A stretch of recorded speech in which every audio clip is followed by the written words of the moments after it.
going to be one of those, two of those, three of those, four of those guests giving you heartache on your wedding day.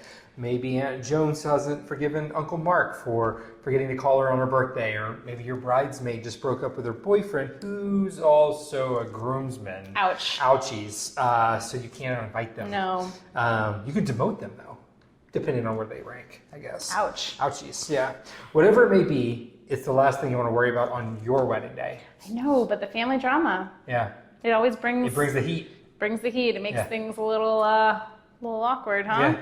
Yeah, it can. It's anytime you bring people together, everyone's got their own personalities, and especially family and friends where there's history.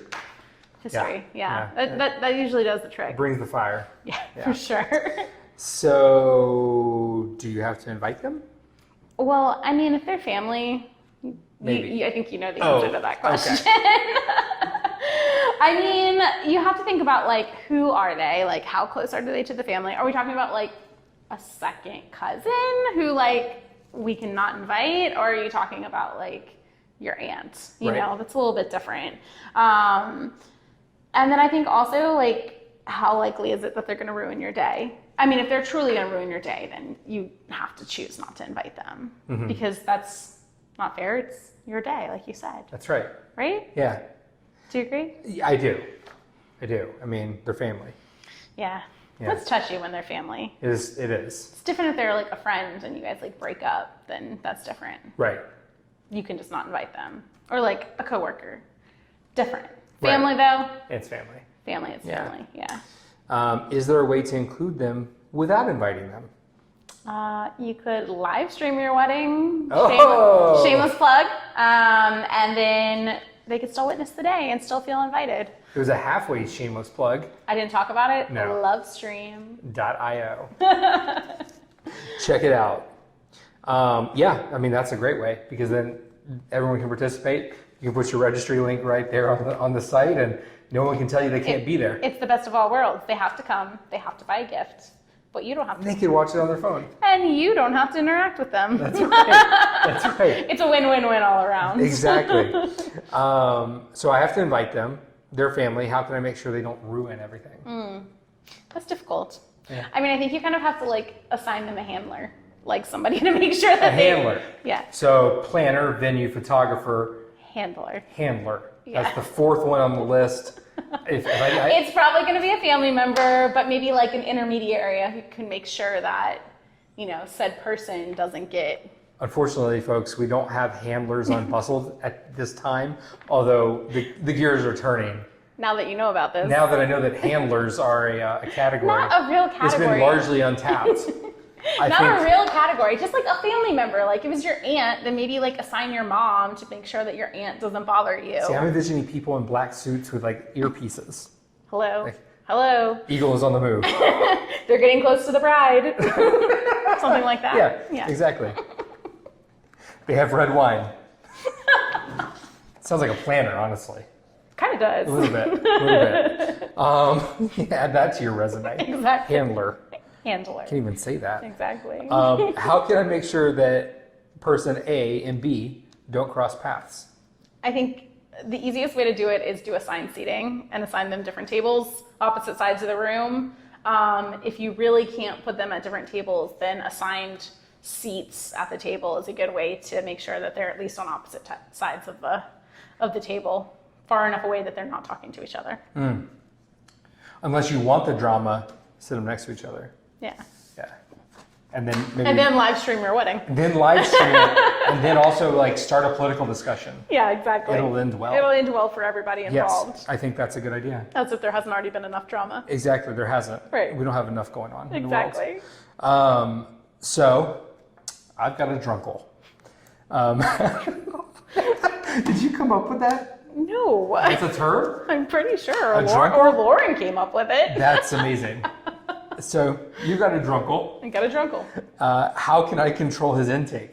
Oh, well, that's a hard one. I mean, there's always one person at a wedding who's gonna be that one. And True. you know he's going to be that one. Yep. So first off, don't serve shots at the bar. Tell the bartenders they cannot serve shots. That's a good way to just That's a immediately. good life This rule. is good life rule. Don't do that anyways. And then I would make sure to give the bartender or your planner to tell the bartender maybe a heads up on who this person is. You be free. The drunkles don't listen to our podcast. It's true.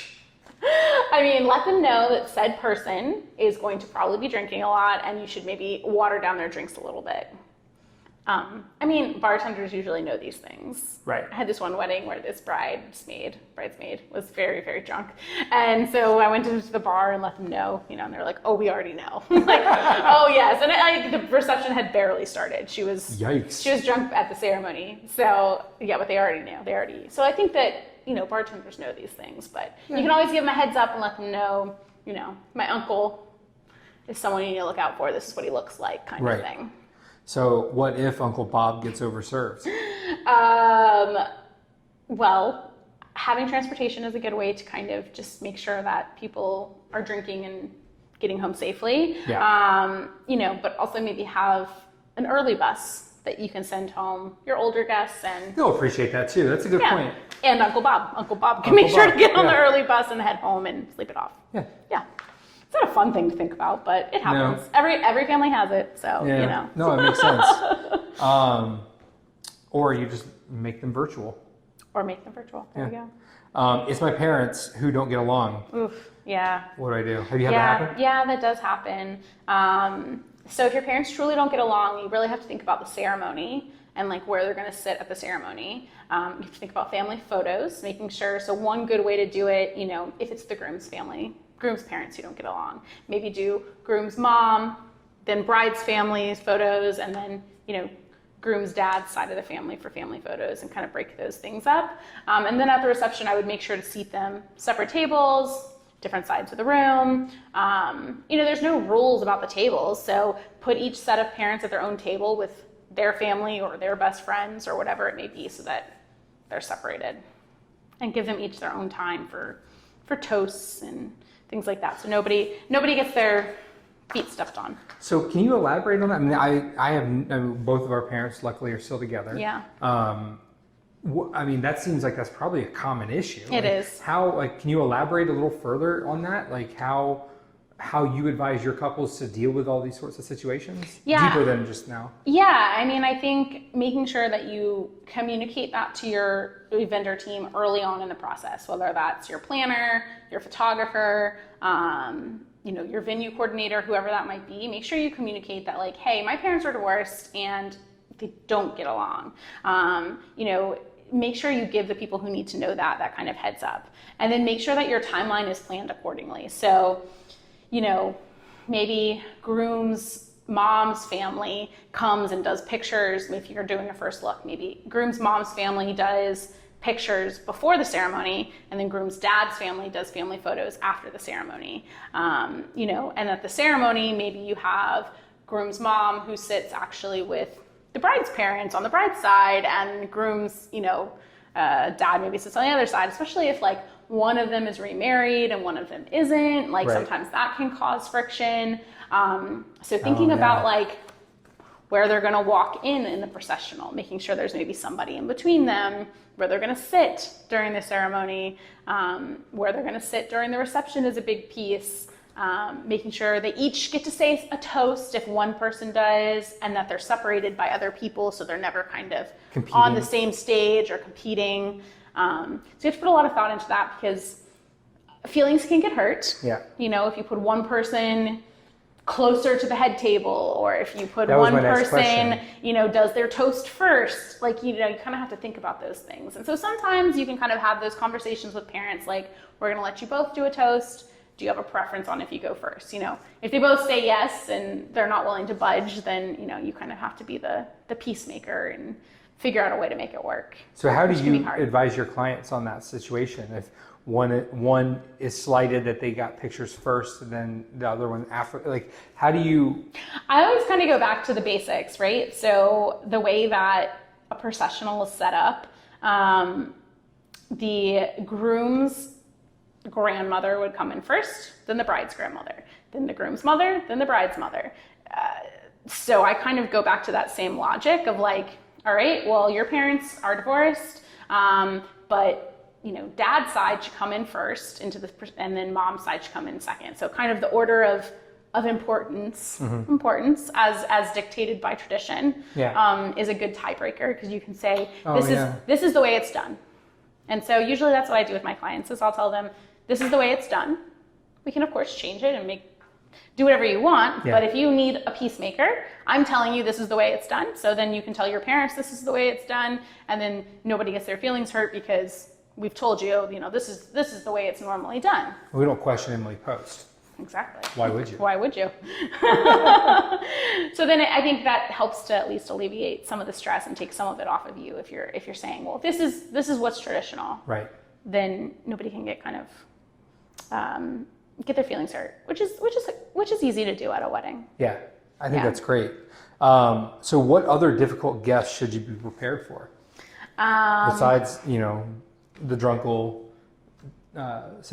parents fighting. Oh man, there's like so many good ones. So you have the person who keeps asking for the +1, even though you've told them no. You have the person who just shows up with the +1, even though you told them no. Yeah, that didn't exclude them. Yeah, no. The ones who are complaining because they can't bring kids or a +1, that kind of same kind of thing. You have your very picky eaters, not people who have true allergies, but, somebody who doesn't want to eat, I don't know, mushrooms or, things like that, who sends in the RSVP card with, all of their dietary, restrictions, even though they're not medical. I mean, if you're allergic or a vegan or gluten-free or something along those lines, of course that should be accommodated. Right, but you're not, when you're someone RCP, who just says, well, I don't feel like tomato sauce tomorrow, like, those kind of people. Have you had that?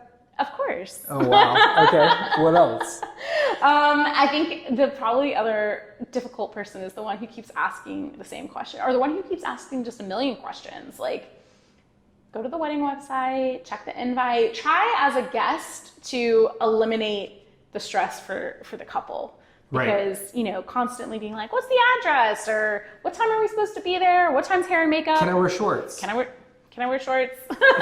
Oh, you haven't had the question? I mean, for the girls, like the bridesmaids who are like complaining about like getting ready times, or I don't want to go at 7 a.m. Like, can I go a little bit later? Can we switch my time? Like, there's a reason it was put together that way. I understand it's an early morning, but you have to like make sure that you have enough time. If you haven't listened to our time episode, go back and listen to that one.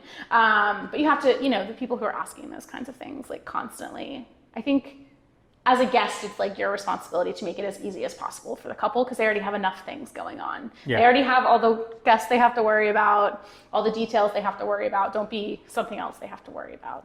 Perfect. So what are the top tips for dealing with difficult guests? I would say, put somebody in charge of kind of handling them, watching them. Separate people, come up with a plan. I would make sure that you know what the family drama is and have communicated that to anyone who needs to know it. Photographer, planner, venue coordinator, at a minimum. And then have a plan in place to kind of mitigate anything that could go wrong. Right.